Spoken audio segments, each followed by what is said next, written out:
Good evening, everyone. It has been almost a week since we have witnessed the 2024 Chinese Grand Prix, the first one for over 5 years since the 1000th Grand Prix, as I say, back in 2019. This saw, again, Verstappen back to his winning ways, leading over a 13-second gap to the McLaren of Lando Norris, who had a very respectable P2 finish. We also had Perez, who once again securing that seat for next season for Red Bull with a very respectable final place on the podium. And finally, has been a very dark day for both of the RB racings, both crashing out on the safety car restart in separate instances, causing both cars to retire from the race. We shall be talking about all of that plus more here on this installment of the Warwick F1 show. I'll be your host for this episode, Callum J. Hodge, and I am joined once again by Chinmay, and also making his Warwick F1 show debut, we have got a member of the F1 Society, Oscar. So I'll ask you guys, as usual from the start, what exactly did you think of that race in comparison to the other races from the start of the season? Did we think that it was entertaining or more on the side of ones to forget, I'd say? I'd say to start, I'd say it was entertaining, but not for the reasons maybe the drivers wanted it to be entertaining. There was a lot of crashes, there was a lot of drama around obviously what happened with the RBs and pit stops and safety cars and all that kind of thing. But I thought overall, it did, as a fan, it was a really interesting race to watch.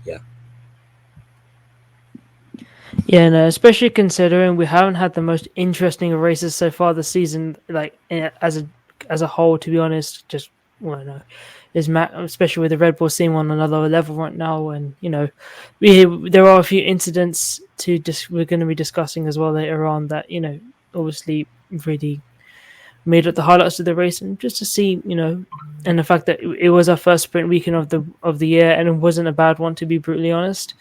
And so, yeah, I like to enjoy this race. Pretty much what I'd like to call a bog standard F1 race. Yeah, certainly, as you mentioned there, perhaps not some of the reasons that the drivers would necessarily enjoy going into a race, but certainly having quite a few incidents which maybe we haven't seen, especially in the modern past few seasons of F1. But certainly lots of action on track, and that also came with the first sprint weekend of the 2024 F1 season. And I think we're just going to touch on that from the start. So if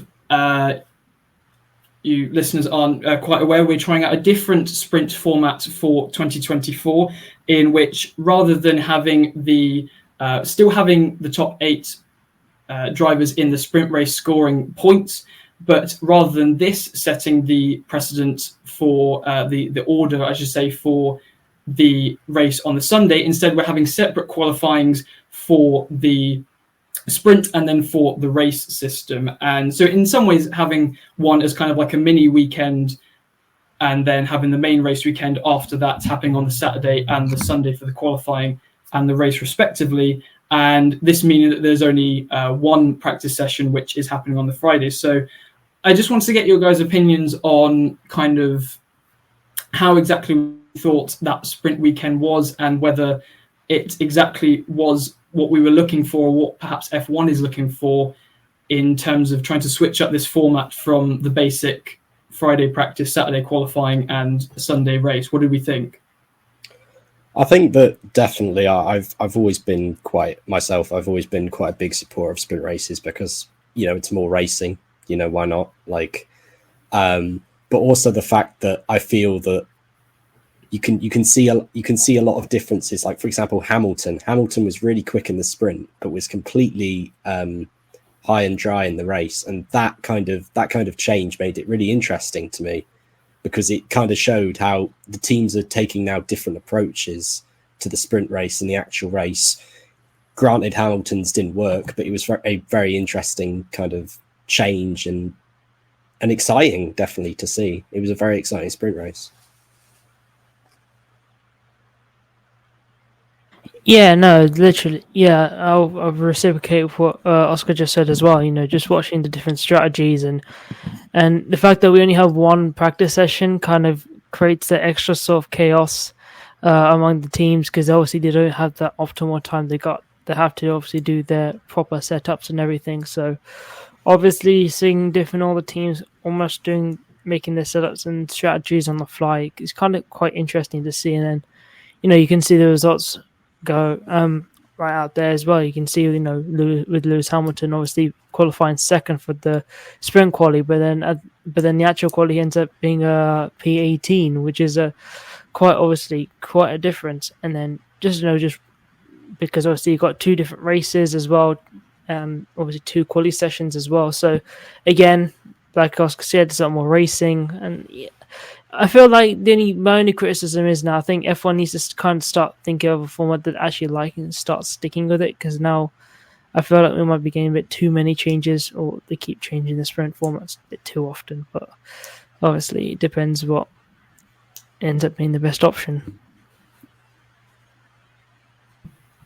No, I completely agree with what both has been said there, and I'm not exactly sure how many times the F1 has changed the sprint format, but it certainly isn't the first time that they have done so, and we've seen it for the past few seasons now where they're trialing different formats of race, a bit like how they do it in F2 and F3, where they have a sprint race and then a feature race that follows. And I think we certainly got from some of the sprints in the past the main objective, which is to see more racing and less perhaps tactics and time management, which you would see in a longer race of 50, 60 plus laps. And we certainly saw this on the Saturday with some on-track action between, I think it was Alonso, the Ferraris, and Perez, which eventually ended up in, I think, Alonso getting that front right puncture with his kind of mini battle with Sainz on track. But do we necessarily, and so there's maybe no doubt that sprints can maybe give something extra. Do we think it's necessarily any different to what we've seen before with the new format of exactly having two different qualifyings? Or do we think it's maybe just almost just changing up the weekend for no reason, if that makes sense? What do we think of that?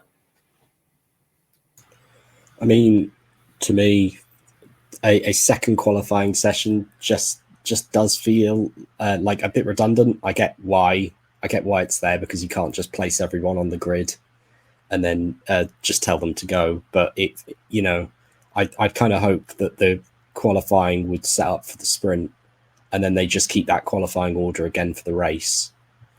I know that maybe that gives people a second chance, but to me, that seems like the best way to maximize the well-being of the drivers, because that is increasingly being tested with more and more additions to the schedule each weekend. So just having one uniform qualifying to set up the sprint and then maybe the race, I think would probably, in my opinion, be the best option we kind of have. Yeah, I get where Oscar's coming from as well. I feel like the only issue I have is that for me, having the sprint set up the grid for the actual race as well kind of just makes a much longer race, if that makes sense. But then kind of there was some way to differentiate the starting grid of the sprint quali, the sprint race and the main race is probably what I prefer. But then, like Oscar said, having the two different qualies, it is quite a lot of work on the drivers as well. And then on top of that, we've got the increasing intensity of the F1 calendar as well. So the drivers are driving F1 cars for much longer, which in the long term might not actually be good for their health, especially considering the G forces and everything they're consistently coming under as well. I suppose, I've always been a fan of like the F2 standards, where they always do that reverse order, but then or like reverse order, like with the top 10 or something like that. But then again, but we're never really going to see it, especially when reverse grids have been suggested so many times, but there's always been opposition by some teams. Cough Mercedes, but it is what it is. No, I certainly do agree with both of those. I think for me, compared to the previous sprint formats that we've seen from previous years, it doesn't exactly maybe feel like it adds much more. And by contrast, you could say that it probably adds a lot more to the drivers in terms of, like we said, the strain and the G-forces that they're under, especially given how jam-packed this 24 race season is, and it's certainly not going to be looking to shorten anytime soon. So it perhaps doesn't add much. I'd say the only thing maybe I did consider with the sprint weekends is because of the more packed format, we don't get as many practice sessions, because obviously normally in a race we have the 3 practice sessions, the 2 on the Friday and the third one on the Saturday before the qualifying, whereas because of the new sprint format, although they may have done this, I'm not quite sure, but they may have done this before in previous sprint formats, we only get the 1 practice session, and as a result that means that there's the potential for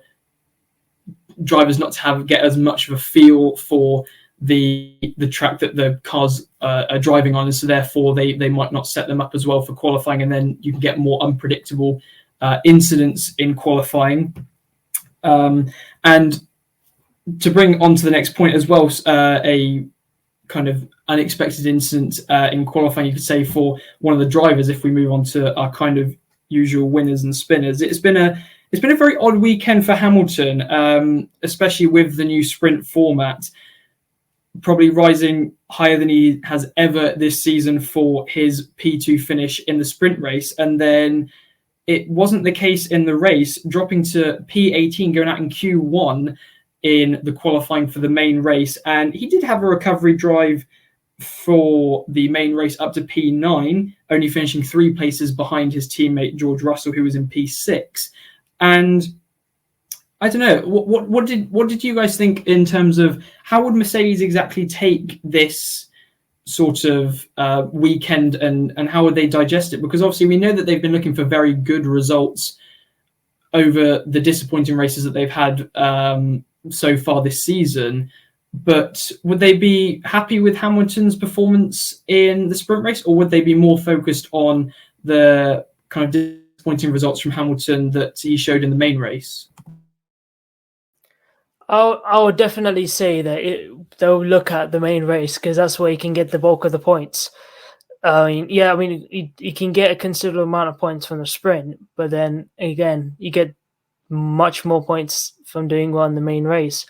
And I feel like Mercedes kind of need to stop really experimenting with the results. That's because now it seems to be costing them more than it's worth now, and it seems to be whatever they're trying isn't working with this year's edition of the car. And yeah, I don't think they're going to be looking back on the last 5 races first 5 races of the season. They're not happy at the moment, especially Toto Wolff has been quite vocal about how they're not at where they're expected to be. They're pretty much the 4th fastest team on the grid, which is, especially for Mercedes, is very, very disappointing for them. Obviously, they were hoping to really make steps forward this year, along with every other team. But considering, especially with Mercedes, they've got George Russell, and they've got statistically the most successful driver of all time. Obviously, he is Ferrari bound for next year, but yeah, it's looking quite dire for Mercedes at the moment. So hopefully, they can just take a step back and start actually working with things that actually work, rather than keep experimenting, because I think that's what's really costing them now.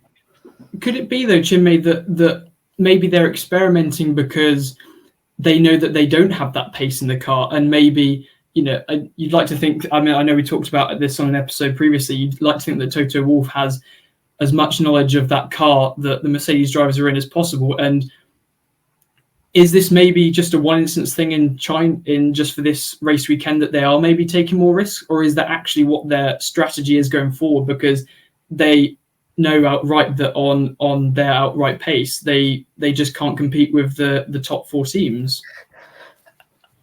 I mean, to be brutally honest, I feel that the risk is the only way for them to really keep going, because I don't know what the stats really are, but it definitely does seem like the Mercedes just don't have the raw pace to really keep up with Red Bull, Ferrari, and even McLaren most of the time as well. So I feel like they are trying to take some risks, but then again, knowing Mercedes, especially when they've been taking risks in the last few years, they haven't really worked out as well. I mean, they've lost the likes of people like James Vowles and a lot of key figures who've been really instrumental and stuff. And yeah, Mercedes' strategy isn't known to be the best.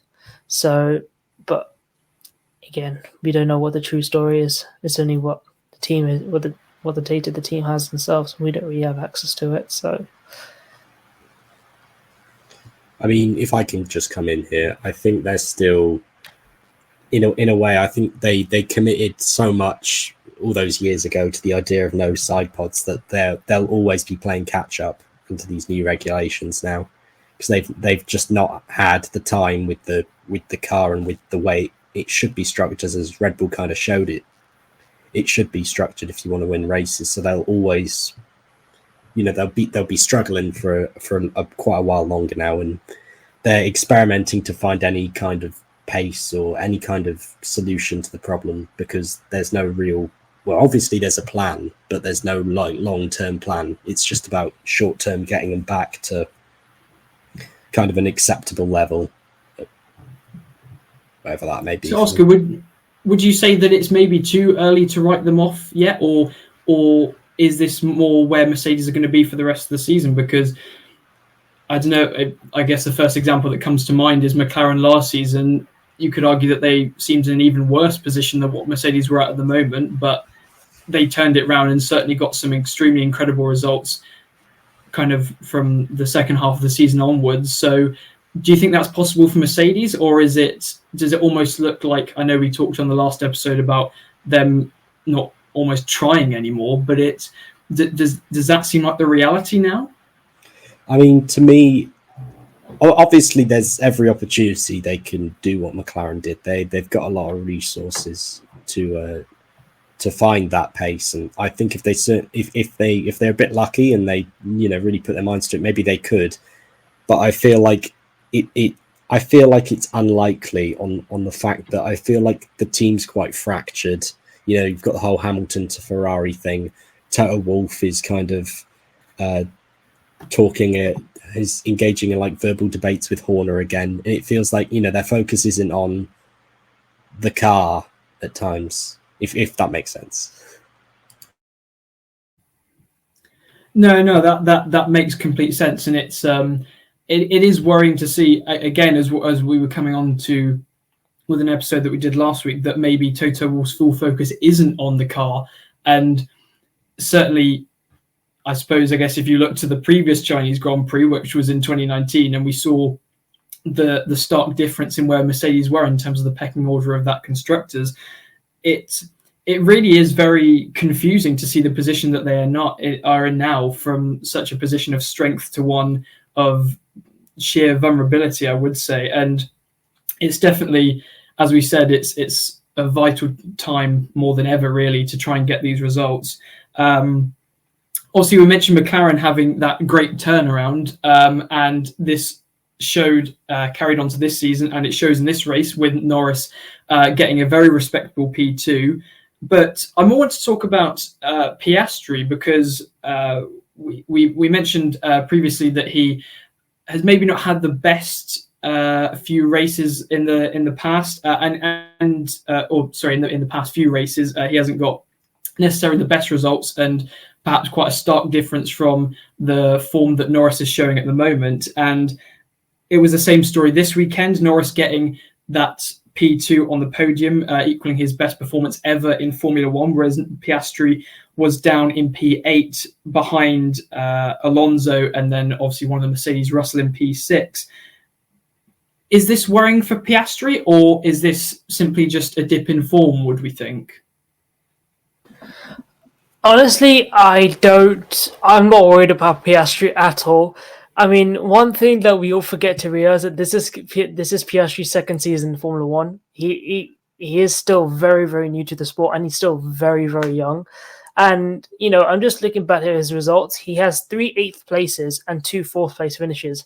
And for somebody, obviously, and that McLaren hasn't been a dominant third place team.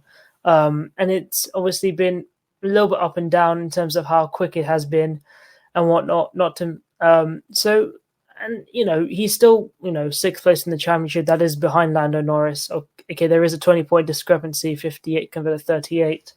But then again, and we also know how good of a driver Lando Norris is. Lando Norris has been on the grid since 2018. He's very experienced.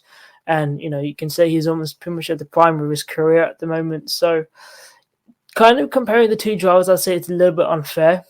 Considering, experience, like I said, experience levels, age, the fact that Norris is the prime driver of the team, so the team would likely have set the car up more to favor Norris more. So, yeah, obviously, it's expected Piastri will have ups and downs, and he hasn't had any particularly poor results just yet. So, I'd say right now it's way too early to tell whether Piastri is really having a dip in form at the moment. Obviously, yeah, okay. Obviously, 2nd place to 8th place is a big one in the last weekend, but then again, we are just talking about one weekend where there was a significant gap between the two. So I would say, with not Piastri isn't particularly having a bad form or bad season just yet. It's just I would say it's pretty much as expected what we will have. Yeah, I totally agree with Chinmay there. I feel like you could do a lot worse than the position he's in. I mean, imagine if he was in Alpine right now, he'd be having a torrid time with how that car's going.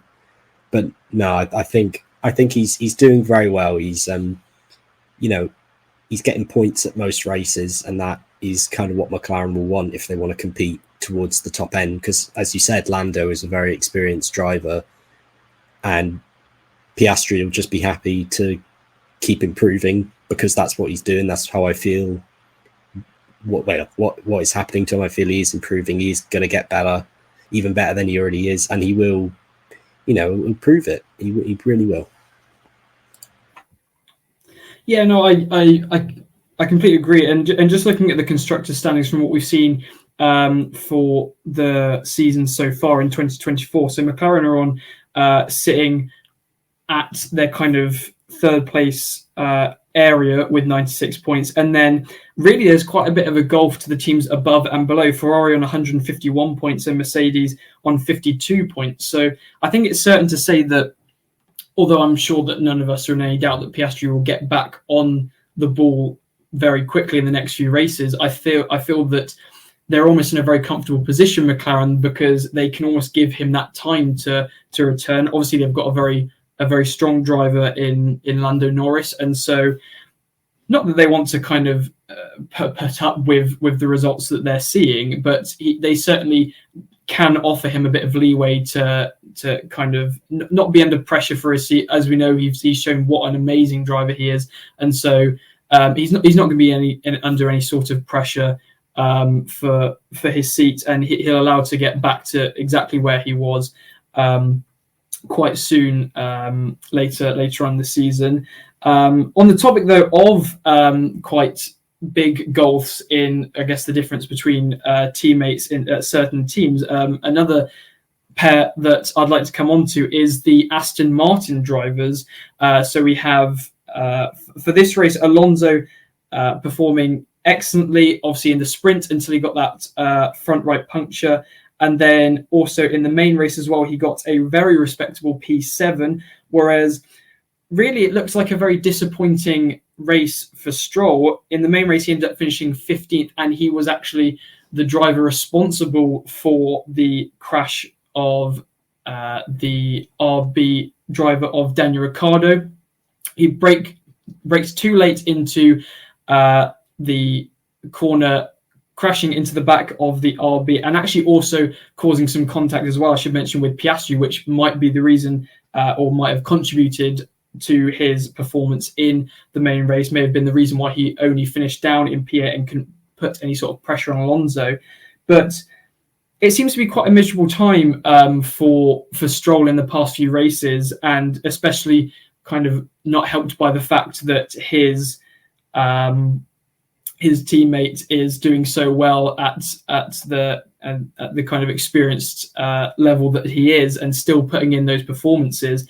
And this is actually very timely to have Oscar on the show because he is a Lance Stroll fan, I have to say. And well, I'd like to come to Oscar first in that sense. Hopefully try not to be too biased here, but do you think that this is really a concern for Stroll in the sense that of the past few performances that he's shown, and is there any reason for that he might be showing this kind of dip in performance? I mean, there's no real way of like going about it. That incident in China was most definitely his fault. Like, I love the guy, but you know, he had a decent start to the season. You know, he finished quite well in Australia, but he continues to make these very ill-timed, very public kind of incidents between people, and that's hurting him. You know, people have quite a lot of ideas about him, you know, how he got his seat and stuff, but I feel that at times, as much as, you know, I think he is a very likable driver and I enjoy watching him race, that he continues to, you know, he doesn't help himself at times. Like that incident was just a prime example of it to me. And as well, obviously the points draft with Alonso, I think it's certainly hurting the team. Like I think he can do a lot better with what he's given. I mean, Alonso is doing a lot better than we give him. Is Lance Stroll Fernando Alonso? Maybe not, but you feel there are other drivers there that would contribute the same or more than Lance Stroll is, and they're in much weaker teams. So it's almost like that he needs to step up, and that he needs to, you know, he needs to tell people who are coming for him, especially after this weekend, where, you know, the Lance Stroll discourse is peaking again. He needs to show up and prove to people that he's here to stay and that he's here to score big points for his team. No, I can certainly agree, and it's in the sense that he does keep showing these kind of silly mistakes in his racecraft, stuff that is definitely not helping the team. Obviously, Aston Martin are in 5th place at the moment in the constructors on 40 points, only 12 points behind, I guess you could say, kind of their 4th place rivals, Mercedes. And we've just been talking about how it's not been a very good season for Mercedes, but it's clearly been even worse for Aston Martin. And you have to feel that Stroll has to bear quite a lot of the blame for that. And I think probably one of the more worrying things is when we saw him as a young driver, he certainly looked as if he was very motivated and was very ready to learn and develop his racecraft. And I think certainly that's probably one of the reasons why Lawrence Stroll has felt the need to bring in Alonso, so he can give that wealth of experience to Stroll in order to develop him as a driver and as a racer. But I think from the past couple of seasons, he just seems to kind of have stagnated in a way. I don't know, Chinmay, what did you think of Stroll's performance at the weekend? And do you think that is there more to give from Stroll as a driver, or is this kind of what we can expect from him for over the next few seasons, and he's only just going to be there because, well, his dad's running the team?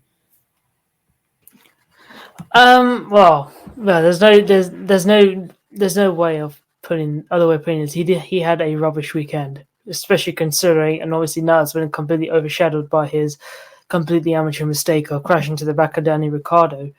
And so I'll just talk slightly more about that. The fact, the only thing that's kind of made me a little bit annoyed is the fact that he blamed the fact that everyone slowed down at the safety car restart. But like, that literally happens every single safety car restart. Everyone slows down before the final corner and then sets off. So the fact that he was saying that, because everyone braked, so I ended up crashing to Ricciardo is a little bit of a silly excuse. The fact that he wasn't even looking in front of him, the fact that everyone had slowed down, which is completely standard. It's happening at this track and loads of other tracks countless times. But it is what it is. And the thing is, Stroll's a weird one because obviously he has shown glimpses of great performances, and especially when he was coming up as a young driver, we have seen it. Obviously to the fact he was a young driver would mean that a lot of people will at least have been quite unfair to judge him too harshly, especially considering where his background how his background into the sport is with his dad's finances and whatnot. But then obviously we can't forget stuff like, his Turkey pole position, the podium he got in Baku in that Williams, just losing out second place to Valtteri Bottas literally on the on the finish line. But the fact that, Stroll has obviously been given so much time, so much guidance. He's not just had Fernando Alonso, he's had Sebastian Vettel as well, a 4-time world champion, and possibly one of the best mentors you could possibly have on that grid as well. Try and guide you, help you get a bit quicker, etc. And obviously it hasn't worked out, and it's a weird one because obviously no, I don't have any dislike to Stroll as a person, but I feel like, if Aston Martin are really going to do well, I feel like they're going to need an alternative very, very soon if they really are serious about mounting a challenge to the front runners. Yeah, definitely. As you mentioned there, he's it's not like he's had any kind of lack of teaching experience from the drivers and the people that he's had around him. And as we mentioned, it's the longer this kind of string of bad luck, or not really bad luck, bad form, and just the simple mistakes that he's making, almost a rookie would, certainly not someone with the kind of depth of experience that he has so far in F1. It's certainly going to be hurting the team in what is going to be a very close season in the midfield, and certainly something that Lance Stroll is going to be very eager to change. And I'd like to think that after he kind of sat back after the race and saw the footage, he probably did accept that was his own silly mistake, because as we mentioned, that is something that does happen at every safety car restart, that the drivers do slow down, and something that he should have realised and is very much his own fault for. But just one final driver that I'd like to, I think deserves a mention on the episode certainly, is Sergio Perez, because he has put in, again, another consistent performance from a race, finishing P3, taking the final step of the podium behind Lando Norris in the main race. And I guess, well, what do we think in terms of Sergio Perez at Red Bull next season? Do we think he is deserving of that seat? Because I guess we've had a couple of times in the past where his seat has been kind of debated in terms of maybe the dips in performance that we've occasionally seen for him throughout Red Bull, and obviously constantly contrasted with his teammate Max Verstappen. And there's no shortage of good drivers around the F1 grid and beyond that could have the potential to take that seat and perform, most notably Carlos Sainz losing his seat next season to Lewis Hamilton. So, I don't know, Oscar, do we think that Sergio Perez deserves to be in Red Bull next season, deserves to be in F1 next season, or has he fully cemented that position yet, or should Red Bull still be looking elsewhere? I think that especially with how Ricciardo maybe hasn't set the world alight as many people were, expecting, many hoping him to do, I think that, if it ain't broke, don't fix it. He's put out consistent performances. He's semi-satisfied, I'd say, playing that number 2 role next to Verstappen, but he's clearly very good at racing, and there's no one else really in that Red Bull family who are coming close to challenging yet. I mean, I think if we give Tsunoda a couple of years, maybe, but right now he seems like the best option to keep going and keep winning these titles that they just can't stop winning at the moment. No, I think certainly it certainly worked out fairly well in terms of, I guess you could say, acting almost like Valtteri Bottas did at Mercedes as kind of that key number 2 role. And certainly that's what he's been doing as his job this season incredibly well, is making sure that inevitably when Verstappen takes the first place, that he is there on the podium, completing that Red Bull 1-2 with him. And that's definitely what Red Bull, I'd say, would want as him from as a driver from him for while he's there with Max Verstappen. And you think that maybe if Carlos Sainz did come in next season, it might kind of upset the balance a little bit, because I suppose Sainz typically in the past has been that second driver, and that's why he's been dropped so many times from teams with other people coming in. And you think really, if anything, to be fair, I would agree, you want him to go to a team that respects his racecraft and how good of a driver and how experienced of a driver he is.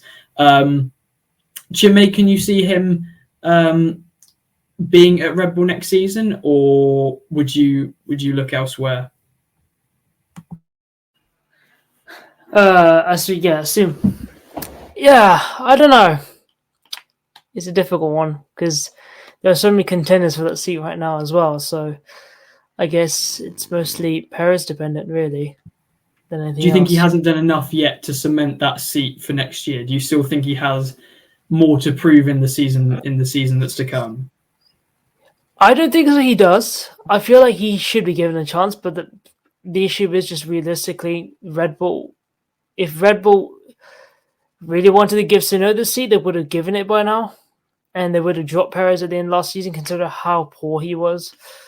So unless they really are wanting to give Perez some time and not do the typical Red Bull thing and sack mid-season, then we'll see. I mean, to be fair, it looks like Red Bull really wanted to put down Ricciardo in the seat, considering he's one of Max's best friends on the grid, and the fact that he's the last person to really actually be able to compete with Verstappen in equal machinery, to be brutally honest. But it's a difficult one to say, because personally I'll say yes, he should be given a chance, but then knowing Red Bull and how they've been for the last few years with him, I think they'll have to look somewhere. They'll probably end up looking somewhere else. I mean, we certainly know that Red Bull have that kind of reputation of being very impatient, I'd say, with drivers throughout the season, only giving, say, half a season to Pierre Gasly when he was at that team, and also maybe not sticking with Alex Albon, perhaps you could argue, for as long as they could have done with the perhaps bad run of form that he was on. And we've definitely had a few run-ins with Perez like that at the moment as well. And although, yes, he has been performing very well this season, it's obviously being made very difficult with the options that Red Bull have around him. And certainly at the moment, you could say that if any driver had a seat at Red Bull offered up, then you think with the car and the pace and the consistency that Red Bull have shown for the past few seasons, which is highly likely to continue for the next few seasons, then you wouldn't think that many drivers would pass that one up. So it's definitely something to wait and see what happens, and very interesting it will be when we actually do find out how Perez's future lies, and how that second seat at Red Bull, how the future lies for Max Verstappen's teammate there as well. But certainly one to just keep a lookout of for the next few races. Was there anything else that anyone else wanted to mention about the Chinese Grand Prix? I know, Oscar, you said you might have wanted to mention about the kick or the Chinese fans in regard to the kick Sauber pit stops. Yeah, I mean they've had quite a not a great season, kick Sauber, and I think obviously Guan Yu Zhou has basically a whole nation supporting him at times, especially during that Grand Prix. Every time he made an overtake, every time they made a pit stop under 3 seconds, a massive cheer would go up each time. But yeah, I thought the Chinese fans were absolutely brilliant. They completely sold out the entire thing, and it was honestly, I would have loved to gone there. It was probably like an absolutely brilliant atmosphere. And it was also quite funny to watch them just poke fun at the team's shortcomings. Yeah, I guess certainly a nod to just how terrible those kick Sauber's pit stops have been this season, and I think they're getting under 3 seconds, I think, for the next couple of races. But certainly very not how they would want their season to begin. But if that is everything then we will close out this episode of the Chinese Review. We will have a episode going out sometime early next week regarding the news. As we're recording this episode, we've just seen that Adrian Newey has actually decided to retire from Red Bull. We'll be talking about lots of that, as well as the new calendar, in a news episode coming out in a few days. But for now, very thank you to our guests, Oscar and Chinmay. I've been your host, Callum J. Hodge, and until next time, goodbye.